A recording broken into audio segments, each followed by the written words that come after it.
Hello everyone, welcome back to my channel. तो आज हम पढ़ने वाले हैं रिप्रोडक्टिव हेल्थ हैं और उससे पहले हमने पढ़ लिया था, ठीक है, ह्यूमन रिप्रोडक्शन। तो उसकी लिंक आपको डिस्क्रिप्शन में मिल जाएगी। तो सबसे पहले उस चैप्टर को देख लें, उसके बाद ही इसको पढ़ें, ठीक है। चलिए तो हम स्टार्ट करते हैं, ठीक है। Human reproductive health, okay. So सबसे पहले हम स्टार्टिंग की चीज़ें पढ़ेंगे। उसमें कुछ WHO की साइड से कुछ टर्म दिया हुआ है, मतलब कि इसमें बताया गया है कि अगर हम बोलेंगे कोई बंदा है, ठीक है, वो बिल्कुल हेल्थी कैसे है। पहली बात तो इसमें कोई इम्यूनिटी वाला चैप्टर तो है नहीं है ये, ठीक है ना। तो इसमें सिर्फ बात करी जा रही है रिप्रोडक्टिव हेल्थ के बारे में बात की जा रही है। तो ठीक है, इसका रिप्रोडक्टिव हेल्थ का मीन क्या होता है, वो बंदा उसका इमोशनली भी ठीक होना चाहिए, उसका बिहेवियर भी ठीक होना चाहिए, एंड सोशली भी वो चीज़ ठीक होनी चाहिए, एंड फिजिकली तो वो ठीक होना ही चाहिए। तो उसी को हम क्या बोलेंगे, वो इस टाइप का अगर कोई इंसान है तो उसे हम बोल सकते हैं कि वो चीज़ क्या है, वो इंसान कैसा है, रिप्रोडक्टिवली हेल्दी है, ठीक है। तो WHO ये बोलती है, ठीक है। तो ये तो हमने ये टर्म पढ़ लिया है, ठीक है। अब हम आगे चलते हैं। थोड़ी सी ब्राइटनेस इसकी कम हो गई है, ब्राइटनेस इंक्रीज कर लेंगे, इंक्रीज ही है। चलिए, तो हमने ये देख लिया, एंड उसके बाद हम देखते हैं कि सबसे पहले दिया हुआ है यहाँ पे reproductive health problems and strategies. मतलब क्या हुआ, हेल्थ के बारे में बताना है एंड प्रॉब्लम्स एंड कुछ स्ट्रेटजीज को फॉलो किया, ठीक है, इंडियन गवर्नमेंट ने। तो हमारी इंडिया की बात हो रही है ऑफकोर्स। तो देखो इसमें क्या है, India was amongst the first country थी इन द वर्ल्ड जिन्होंने इनिशिएट किया था, ठीक है, कुछ प्लान्स एंड प्रोग्राम्स बताए थे किसके लिए, चाइल्ड हेल्थ केयर के लिए, ठीक है, मतलब कि रिप्रोडक्टिव हेल्थ के लिए उन्होंने इनिशिएट किए थे कुछ प्रोग्राम्स, ठीक है। तो उन्होंने क्या किए थे, देखो, to attain total reproductive health as a social goal, ठीक है, these programmes called family planning. इन गोल्स को क्या बोला गया, फैमिली प्लानिंग किया गया। तो सबसे पहले इंडिया में फैमिली प्लानिंग के बारे में सोचा गया था, वो भी कब, 1951 में, ठीक है। तो इसमें लिखा हुआ है 1951 में लिखा हुआ है, तो ये आ सकता है, ठीक है ना। एंड ठीक है, अब हम आगे पढ़ते हैं क्या हुआ। और जो भी ये प्रोग्राम्स वगैरह चलाए जा रहे थे वो किसके थ्रू चलाए जा रहे थे, वो था child health care, that is RCH। तो इसकी फुल फॉर्म आ सकती है, ठीक है, चाइल्ड हेल्थ केयर ऑर्गेनाइजेशन के थ्रू ये सब चीज़ें ऑर्गेनाइज की जा रही थी, ठीक है। इनमें क्या हो रहा था, ये लोग अवेयरनेस क्रिएट कर रहे थे, ठीक है, पीपल्स के अंदर कि मतलब सब कुछ, जैसे कि, और वो किसके थ्रू कर रहे थे, जैसे कि पेपर हो गया, मीडिया, प्रिंटिंग, ठीक है, प्रिंट मीडिया हो गया, ठीक है, ऑडियो विजुअल, मतलब कि जो आते नहीं हैं बाहर में, गाड़ी वाड़ी लेके आते हैं, स्पीकर, लाउड स्पीकर से बजाते हैं, वैसे करके इन governmental and non governmental agencies.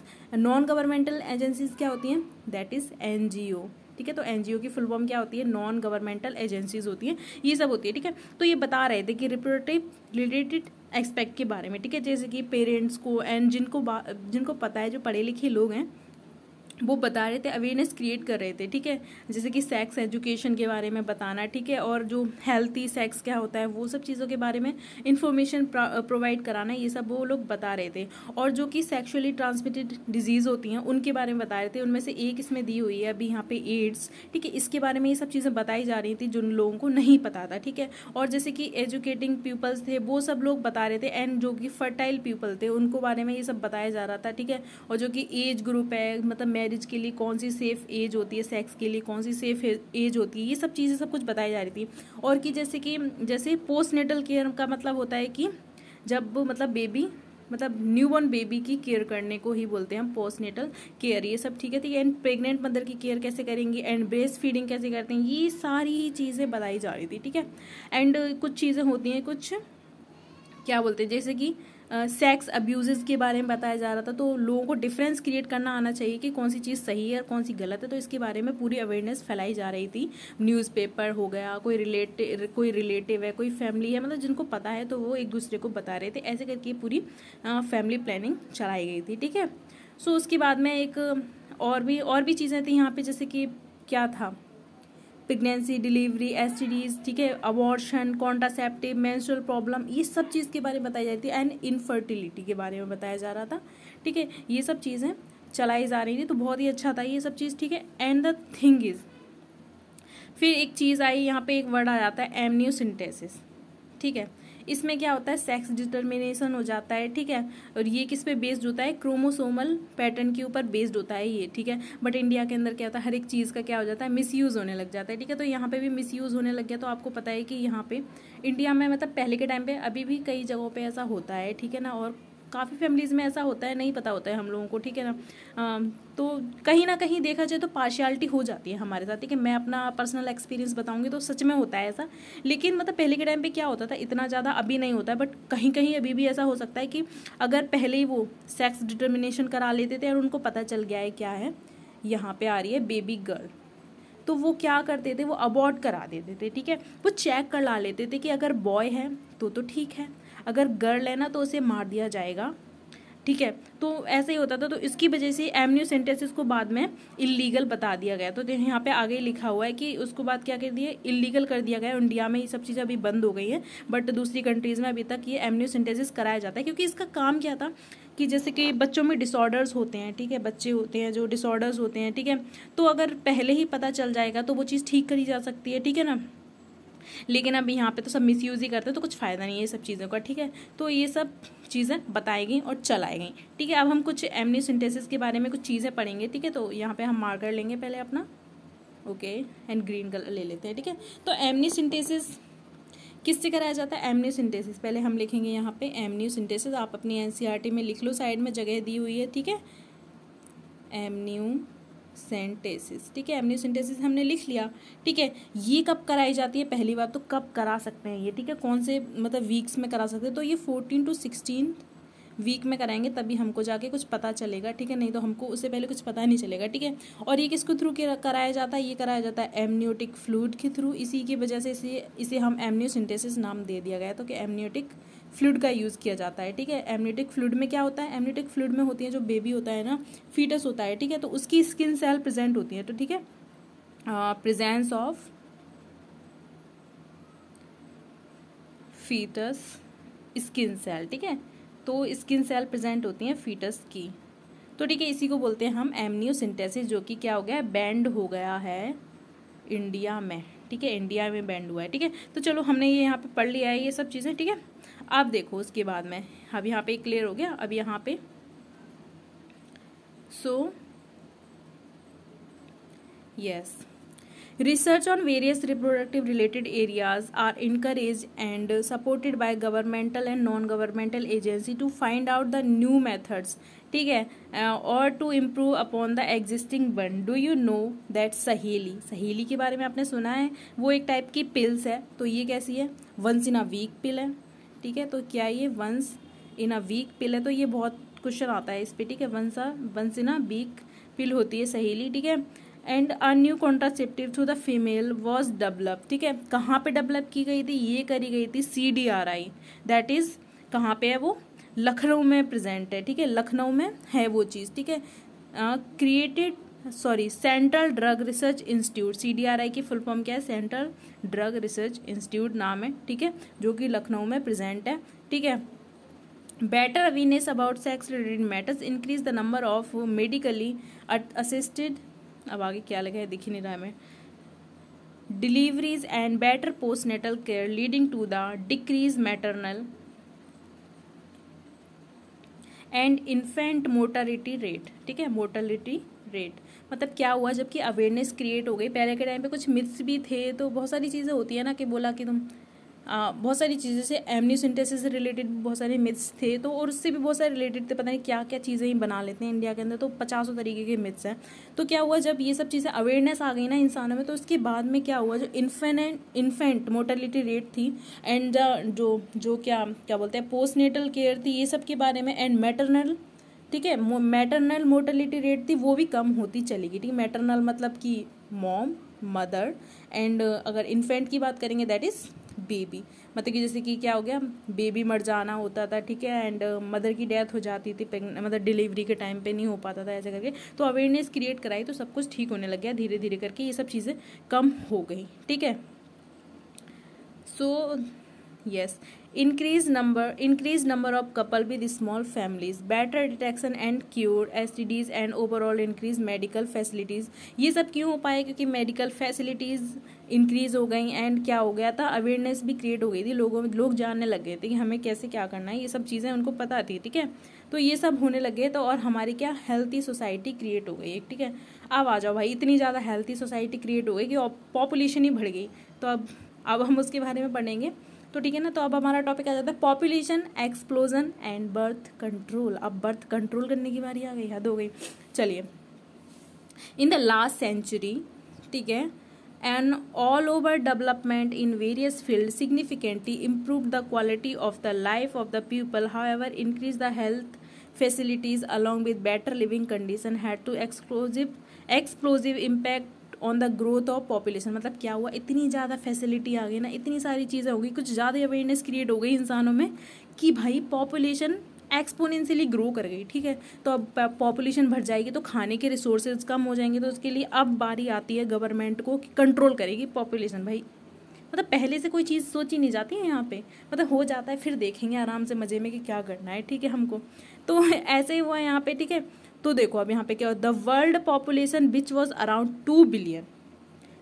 ठीक है, वर्ल्ड की पॉपुलेशन कितनी थी, 2 बिलियन थी। मतलब कि 2 बिलियन मतलब कितना होता है, 2000 मिलियन थी। कब, 1900 में थी 2 बिलियन।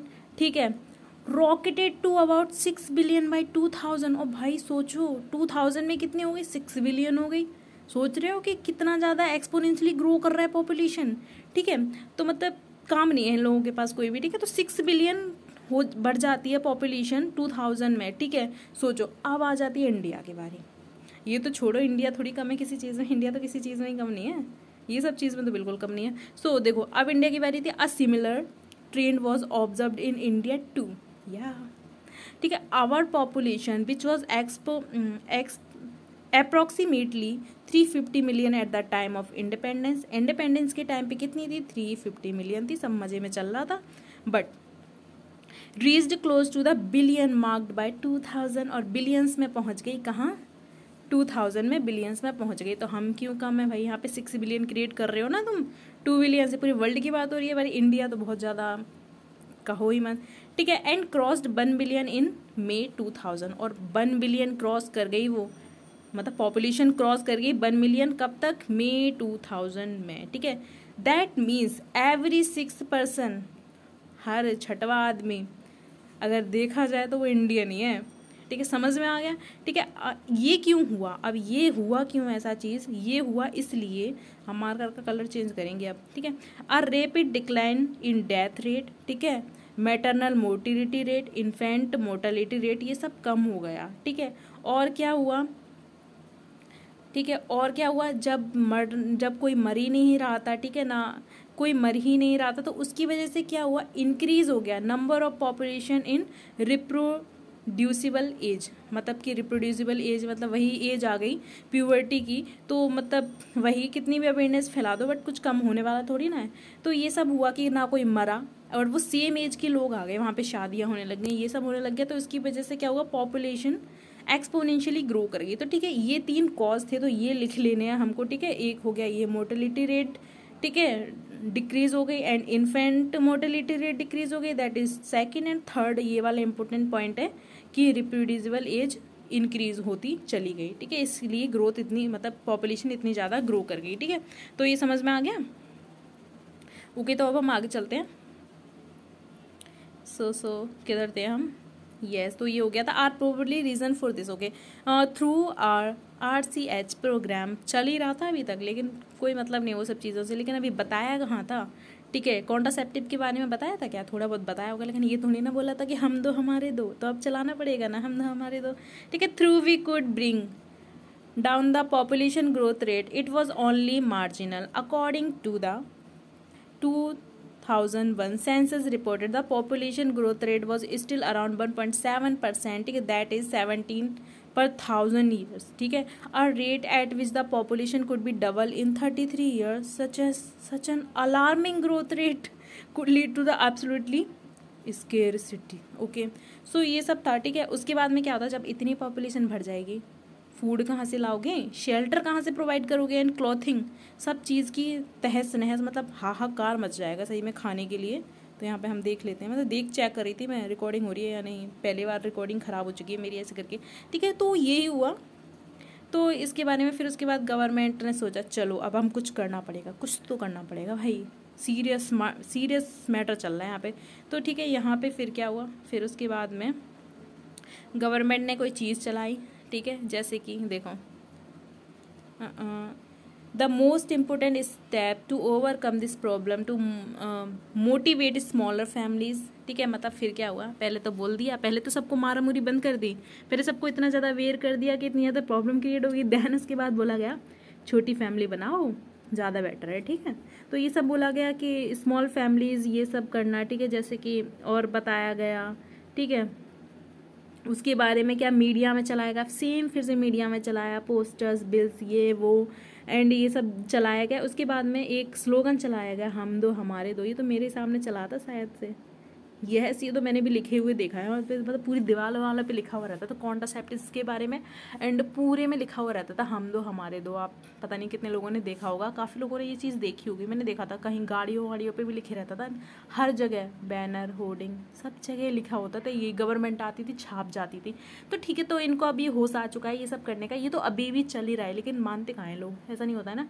सो We2R2 ये सब चीज़ें चलाएंगे। Many couples mostly the young urban working ones have been even adopted the one child norm. ठीक है, स्टैचू क्या लिखा है ये, स्टैचुररी राइजिंग, अरे सॉरी इंग्लिश थोड़ी सी वीक है मेरी। ठीक है, इसे तो ठीक है, marriageable age of the female 18 years. मतलब उसके बाद में क्या हुआ, बताया गया कि फीमेल्स के लिए मैरिज की एज कितनी है, 18 ईयर्स है, एंड द मेल्स के लिए 21 ईयर्स एज है। ठीक है, तो ये सब चीज़ें बताई गई कि इससे पहले शादी ना करनी चाहिए।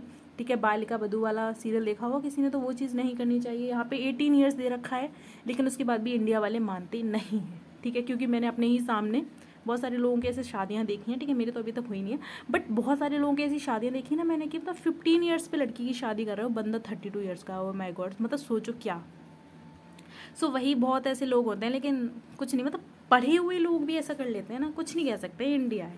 ठीक है, तो यहाँ पे कोई अवेयरनेस नाम की कोई चीज़ नहीं होती है, कुछ भी कर लो, कितना भी कर लो, एंड और जो बच्चे होते हैं वो बोलते नहीं हैं। ठीक है, मतलब अपने खिलाफ लड़कियाँ कभी आवाज़ नहीं उठाती हैं, यहाँ पे बहुत ही कम होता है। अगर देखा जाए तो 25% गर्ल्स ही बोल पाती हैं, नहीं तो आधे को तो मुँह ही बंद कर दिया जाता है। ठीक है, तो ये बहुत गलत चीज़ है हमारी इंडिया की। ठीक है, तो चलिए अब आगे पढ़ते हैं। भाई स्पैम मत करने लग जाना है, ठीक है, स्पैम मत करना प्लीज़ यार। ठीक है, अब बाकी तुम्हारी मर्जी, करना है तो कर लो मेरा क्या जा रहा है, कुछ नहीं जाता है। चलिए तो अब हम आगे पढ़ते हैं, ये सब छोड़ते हैं, हमें क्या। An ideal contraceptive should be user friendly. अब हम बढ़ेंगे कॉन्ट्रासेप्टिव के बारे में बात करेंगे। तो सबसे पहले वन चीज़, क्या क्या चीज़ है उसके बारे में, सबसे पहली चीज़ यूज़र फ्रेंडली होना चाहिए, ईजिली अवेलेबल होना चाहिए। सब क्वेश्चन आते हैं भाई, लिख लो। इफेक्टिव भी होना चाहिए, थर्ड है ये। ठीक है, रिवर्सिबल भी होना चाहिए, कॉन्ट्रासेप्टिव की बात हो रही है तो रिवर्सिबल भी होना चाहिए। और क्या होना चाहिए, लीस्ट साइड इफेक्ट होना चाहिए, दैट इज फिफ्थ वाला आ गया है यहाँ पे, तो फिफ्थ करेक्ट है। ठीक है, इट शुड ऑल्सो, फिर उसके बाद में क्या, इंटरफेयर नहीं करना चाहिए सेक्सुअल ड्राइव में। ठीक है, ये हो गया हमारा 6 वाला, तो ये सब इम्पोर्टेंट है। ठीक है, ठीक है, ये समझ में आ गया। ओके, अब wide range of contraceptive methods are presently available, could be broadly grouped into the following categories, namely, ये सब अब बताए जाएंगे, जैसे कि कौन कौन से होते हैं। कुछ नेचुरल भी चीज़ें होती हैं, बैरियर्स होते हैं, आईवीडीज होती है, ओरल कॉन्ट्रासेप्टिव्स भी होते हैं। ठीक है, इंजेक्टिवल्स भी होती हैं, इम्प्लांट्स एंड सर्जिकल मेथड्स भी कुछ होते हैं। तो अब हम पढ़ेंगे क्या, अब हम पढ़ेंगे कॉन्ट्रासेप्टिव्स के बारे में। ओके, तो चलिए चलते हैं। तो हमने इतनी पॉपुलेशन ग्रोथ कर ली, अब हम सीखेंगे कि पॉपुलेशन कैसे कम करनी है। ठीक है, तो सबसे पहले बात करेंगे हम नेचुरल मेथड की। ठीक है, तो नेचुरल मेथड सबसे पहले बताया गया है, तो कुछ लीजेंड्स ही इसका यूज़ करते होंगे। चलो ठीक है, तो नेचुरल मेथड्स में क्या आता है, natural methods work on principle of avoiding chances of ovum and sperm meeting. मतलब इनको पता है, ठीक है, ऐसा नहीं बोल सकते, पर एनसीईआरटी ने लिखा हुआ है, मतलब लोगों की थॉट सब कुछ लिखी हुई इसमें। ठीक है, तो उसके बाद क्या होता है, हम मतलब अवॉइड करना चाहते हैं कि ओवम स्पर्म मीट ना कर पाए। ठीक है, तो इसे बोलते हैं नेचुरल मेथड हो गए। उसमें सबसे पहले आता है पीरियोडिक एब्सटिनेंस। ठीक है, is one of such method in which the couple avoid और abstain from coitus from 10 to 17 days। मतलब कि वही मेंस्ट्रुएशन के बाद में ऐसे करके 10 to 17 डे तक ये सब अवॉइड करते हैं, एंड उसके बाद क्योंकि फर्टिलाइजेशन के चांसेस कम हो जाते हैं। ठीक है, मतलब कि वो चीज़ वो टाइम अवॉइड कर देते हैं, जबकि ओव्यूलेशन होने के चांसेस ज़्यादा होंगे, और उसके बाद में जो टाइम पे फर्टिलाइजेशन के चांसेस कम होंगे उस टाइम पे वो लोग कोइटस करना पसंद करते हैं। तो ठीक है, तो यही लिखा हुआ था इसमें। ठीक है, उसके बाद आ जाता है हमारा very high during this period, यही सब लिखा हुआ है यहाँ पे। ठीक है, और अच्छा ठीक है, समझ में आ गया, तो ये हो गया। ठीक है, उसके बाद आ जाता है विड्रॉल और कोइटस इंटरप्टस। ठीक है, क्या होता है, is another method in which the male partner withdraw his penis from the vagina just before ejaculation. ठीक, मतलब इजैकुलेशन से पहले ही, ठीक है, जबकि सीमन बाहर आने वाला होता है उससे पहले ही वो क्या करता है, अपनी पेनिस को बाहर निकाल लेता है, तो इसको हम बोलते हैं कोइटस इंटरप्टस बोलते हैं। ठीक है, तो ये भी हो गया हमारा दूसरा चीज़ हो गया, दूसरा मेथड। एंड उसके बाद में आ जाता है लैक्टेशनल एमनोरिया। ये सबसे ज़्यादा सेफ है अगर देखा जाए तो, ठीक है ना, क्योंकि उनमें चांसेस हो भी सकते हैं, मतलब 100% श्योरिटी नहीं दे सकते हम उसमें, लेकिन ये तो ठीक है थोड़ा बहुत, ठीक है। तो ठीक है, अब्सेंस ऑफ क्या होता है जब लैक्टेशनल एमनोहेरिया का मतलब क्या होता है, जबकि जैसे प्रेग्नेंट लेडी थी, उसने बेबी बॉर्न किया, उसके बाद में जब वो मतलब लैक्टेशन हो रहा है उसकी बॉडी से, तो उसी को हम बोलते हैं लैक्टेशनल एमनोहेरिया बोलते हैं। ठीक है, तो एमनोहेरिया का मतलब होता है, देखो इससे करते हैं, इतने पार्ट का मतलब होता है क्या, इतने पार्ट का मतलब होता है अब्सेंस, ठीक है। नोरिया या ओरिया, इसका मतलब होता है मेंस्ट्रुअल साइकिल या मेंस्ट्रुएशन। ठीक है, मेंस्ट्रुएशन, ठीक है, मेंस्ट्रुएशन होता है इसका मीन। ठीक है, तो अभी भाई अब्सेंस चल रही है मेंस्ट्रुएशन की, तो कोई मतलब ओव्यूलेशन तो होना ही नहीं है। ठीक है, तो लैक्टेशन के टाइम पे क्या होता है, मेंस्ट्रुअल साइकिल नहीं चलती है। ओके, तो समझ में आ गया। तो अभी यही है, अब देखो क्या होता है इसमें। ओके, तो absence of the menstruation method is based on the fact of the ovulation, therefore the cycle do not occur during the period of the intense lactation following parturition। ठीक है, तो समझ में आ गया क्या होगा, लैक्टेशन के टाइम पे मेंस्ट्रुअल साइकिल होती नहीं है, तो कोई दिक्कत वाली बात नहीं है। ठीक है, तो यहाँ पे क्या होता है, therefore as long as mother breast feed the child fully, chances of conception almost nil, मतलब वो टाइम पे क्या होता है, ऑलमोस्ट नील होते हैं चांसेस, बट ऊपर में ऐसा कुछ नहीं किया गया, बोला गया है। ठीक है ना, however this method has been reported to affect,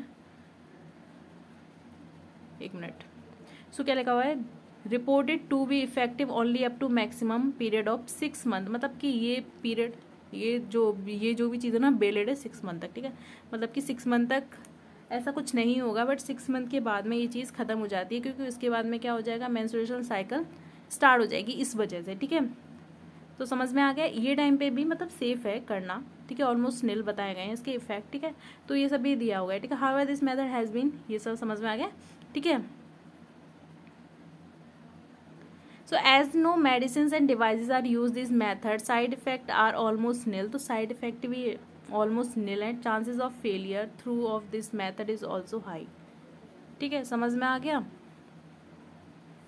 अब आ जाते हैं हम बैरियर की बात करेंगे, तो ठीक है, अब आ जाते हैं हम इन बैरियर मेथड्स। ठीक है, अब बैरियर स्टार्ट होंगे, तो डायग्राम्स भी दे रखे हैं साइड में कुछ, तो अभी हम डायग्राम देखेंगे, पहले हम थ्योरी पढ़ लेते हैं। ठीक है, तो बैरियर्स में क्या होता है, in barrier method ovum and sperm are prevented from physically meeting. तो क्या होता है कि बैरियर्स का काम क्या होता है, ओवम एंड स्पर्म्स को फिजिकली वो मिलने नहीं देगा, मीट नहीं करेंगे तो ओवुलेशन भी नहीं होगा, फर्टिलाइज भी नहीं होगा, मतलब ओवुलेशन तो होगा, ओवुलेशन से ओवम बनाता, सॉरी, फर्टिलाइजेशन नहीं हो पाएगा उनमें। ठीक है, तो क्या करते हैं, हेल्प करते हैं बैरियर्स। ठीक है, such as method are available for both and males and females, दोनों के लिए अवेलेबल है। तो सबसे पहले हम पढ़ेंगे मेल्स के बारे में, दैट इज कॉन्डम, बहुत ही ज़्यादा फेमस है, सबको पता है ये। ठीक है, are barrier made of thin rubber latex sheet, किसका बना हुआ रहता है, ये थिन रबर होती है। ठीक है, लेटेस्ट शीट होती है। ठीक है, मार्केट में यूजली अवेलेबल होता है। तो ये इसका काम क्या होता है, कवर करता है ये पेनिस को। ठीक है, मेल में ही होता है ऑफकोर्स, है ना। ठीक है, और अगर हम वेजाइना की बात करते हैं, उनके लिए सर्विक्स, ठीक है, सर्विक्स आता है। ठीक है, in the female just before coitus, what, male, क्या लिखा हुआ है, मेल और vagina and cervix in the female, हाँ सही है, just before coitus, so that ejaculated semen would not be enter into the female reproductive tract. तो ठीक है, क्या होता है, वो कॉन्डम्स होते हैं, उसके अंदर चला जाएगा सीमेन, और वो फीमेल के अंदर नहीं जा पाएगा। तो फिर से वही चीज़ है, अच्छा ही हुआ। ठीक है, उसके बाद में क्या होगा, फर्टिलाइजेशन नहीं हो पाएगा। ठीक है, तो यही हुआ था, मीट नहीं कर पाएंगे वो मैन स्पर्म। ठीक है, तो ये इसका हो गया। ठीक है, दिस कैन प्रिवेंट कंसेप्शन, तो यही लिखा हुआ है। तो सबसे फेमस इसमें एक नाम लिखा हुआ है, एक ब्रांड का नाम लिखा हुआ है, दैट इज निरोध। ठीक है, तो ये कॉमन, मतलब कि गवर्नमेंट की तरफ से चलाया गया हुआ शायद से। ठीक है, पॉपुलर ब्रांड है। ठीक है, कॉन्डम फॉर द मेल। ठीक है, use the condom has increase the recent year, मतलब अब के टाइम पे बहुत ज़्यादा कॉमन हो गई ये चीज़। ठीक है ना, अब लोग समझने लग गए हैं। ठीक है, इसके बेनिफिट्स क्या है, सो इस वजह से। ठीक है, protecting the user of contracting STDs, मतलब ये किससे बचाता है, ये STDs, एड्स हो जाना, ये सब चीज़ों से बताता है वो, ठीक है। जेनाइटल हर्पीज, बहुत सारी चीज़ें होती हैं, ठीक है। इसकी वजह से मतलब इन्फेक्शन, फंगल इन्फेक्शंस भी हो सकता है, बहुत सारी चीज़ों से ये आपको बचाता है, तो बहुत ही अच्छी चीज़ है, ठीक है। बहुत यूज़र फ्रेंडली है, तो सबसे अच्छी बात यही है, ठीक है। The male and female condoms are disposable, ठीक है, can be self inserted and there by gives privacy to the user. तो मतलब सेल्फ, हम मतलब कि खुद से ही इंसर्ट कर लिए जा सकते हैं, ठीक है, इसमें किसी और की जरूरत नहीं है, तो बहुत ही ज़्यादा सही है ये, ठीक है। अब बात करते हैं हम, कहाँ गया, अब बात करेंगे हम फीमेल की, ठीक है, समझ में आ गया। अब फीमेल में बात करेंगे तो diaphragm, cervical caps and vaults, ये फीमेल के बैरियर्स हैं, ठीक है। ये भी रबर के बने हुए होते हैं, inserted into female reproductive track to cover the cervix during the coitus, तो सर्विक्स को कवर कर देता है ये कोइटस के टाइम पे, ठीक है। They prevent conception by blocking the entry of sperm, ये एंट्री नहीं होने देते स्पर्म्स की, तो बहुत ही अच्छा है, ठीक है। Through the cervix they are reusable, reusable भी है, अच्छी बात है, ये तो रीयूजेबल है, ठीक है। स्पर्मिसाइडल क्रीम्स भी यूज़ कर सकते हैं, जेलीज हैं and foams and usually use to along with these barrier, इनके साथ में अगर spermicidal creams and jellies use की जाए तो उसके बाद में इनका मतलब इंक्रीज़ हो जाती है, जो भी इनका काम होता है वो एफिशिएंसी इनकी इंक्रीज़ हो जाती है, तो ठीक है। ये सब चीज़ें दे रखी है, ऊपर में दे रखा है, यहाँ पर डायग्राम दे रखा है, जैसे कि देखो यहाँ पे दे रखा है मेल कॉन्डम दे रखा है, फीमेल में दे रखा है कॉन्डम ऐसे करके, और यहाँ पे दे रखी है कॉपर टीका, ये दे रखा है, ये तो देखा ही होगा ये आपने, ठीक है ना। तो ये होर्डिंग्स वगैरह पे ऐसे करके बनाया और रहता है ना, तो ये वो सब चीज़ें हैं, ठीक है। अब हम पढ़ेंगे, हमने ये पढ़ लिया है, अब हम पढ़ेंगे इंट्रा यूट्राइन डिवाइसेस पढ़ेंगे, ठीक है। IUDs के बारे में पढ़ेंगे, अब हमने ये पढ़ लिया था ना, यस, तो हम पढ़ेंगे अब IUDs के बारे में, तो यहाँ पे इसे थोड़ा सा कर लेते हैं, ठीक है। सो देखो IUDs में क्या है, intrauterine devices, these devices are inserted by the doctors, ये मतलब कि खुद से इंसर्ट नहीं किए जा सकते, इसके लिए डॉक्टर्स की ही ज़रूरत पड़ती है इंसर्ट करने के लिए, ठीक है। डॉक्टर्स या नर्स होंगी, ठीक है, एक्सपर्ट होना चाहिए वो बंदा, वो इंसर्ट कर सकता है इसको, ठीक है, ठीक है। थ्रू द वेजाइना, देखो in the uterus, through the vagina मतलब यूट्रस के अंदर जाएंगी IUDs, ठीक है। जैसे कि these intrauterine devices are presently available as the non medicated IUDs, ठीक है। नॉन मेडिकेटेड, अब इसमें एग्जांपल्स आते हैं, जैसे कि पूछा जाएगा आपसे नॉन मेडिकेटेड IUDs कौन कौन सी है, तो वो आ जाती है लिप्स लूप, ठीक है, एग्जाम्पल है। और उसके बाद आता है कॉपर रिलीजिंग IUDs कौन कौन सी है, that is copper T, copper 7, multi loaded 375, ठीक है। एंड हार्मोन रिलीजिंग IUDs कौन कौन सी हैं, प्रोजेस्टासर्ट एंड LNG-20, तो समझ में आ गया, ये सब हैं, ठीक है, समझ में आ गया। सो IUDs increase phagocytosis of sperm with in the uterus copper and release the suppress sperm motility, copper का काम क्या होता है, सप्रेस कर देता है स्पर्म की मोटिलिटी, ठीक है। फेगोसाइटोसिस क्रिएट हो जाती है, जिसकी वजह से क्या होता है, स्पर्म मर जाता है, या फिर मतलब कि जहाँ तक पहुँच ही नहीं पाएगा वो ओवम तक, क्योंकि ये सब इनका काम होता है, ठीक है। And the fertilising capacity of the sperm, मतलब बिल्कुल ही मतलब मार डालता है बेचारे को, ठीक है, सप्रेस कर देता है उनकी कैपेसिटी फर्टिलाइज करने की, ठीक है। द हार्मोन रिलीजिंग IUDs, अब hormone releasing IUDs in addition make the uterus, अब हम पढ़ेंगे हार्मोन रिलीजिंग IUDs कौन कौन सी हैं, वो सब हम आगे पढ़ेंगे, ठीक है। Make the uterus unsuitable for implantation and the cervix hostile sperm, IUDs are ideal contraceptives for the females. अब देखो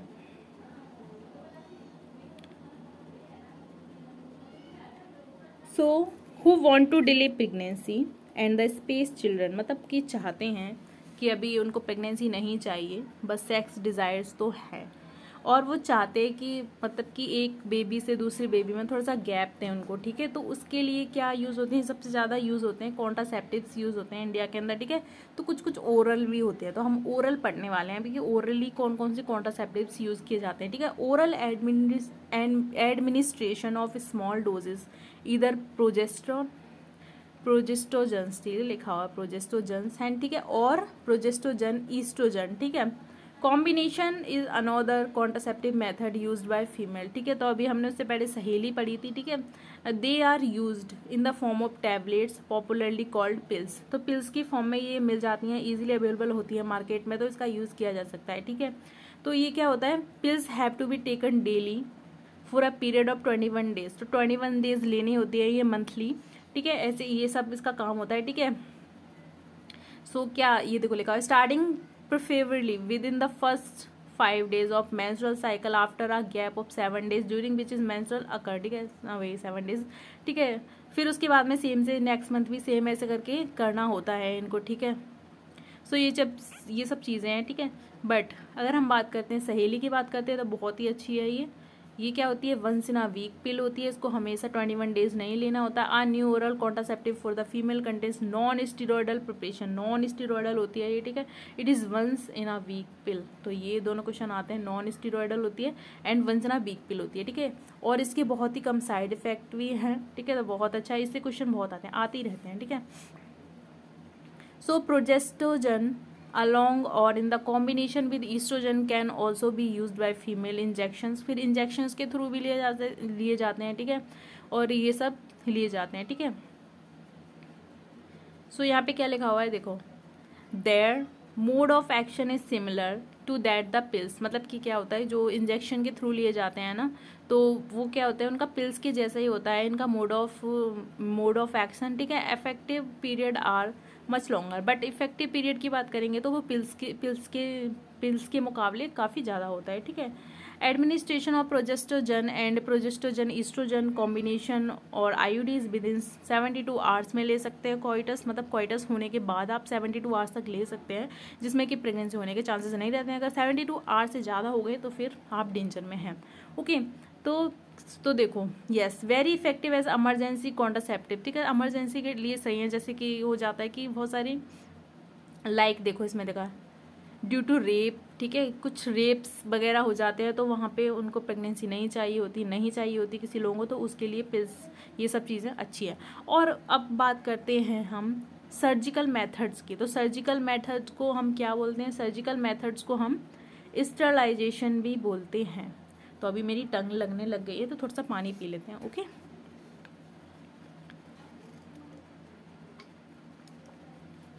तो अगर आपको मज़ा आ रहा है ना तो प्लीज़ सब्सक्राइब कर दो चैनल को, ठीक है। एंड वीडियो को लाइक करें एंड शेयर कर दें प्लीज़, ठीक है। तो चलिए अभी हम पढ़ना फिर से स्टार्ट करते हैं, ओके।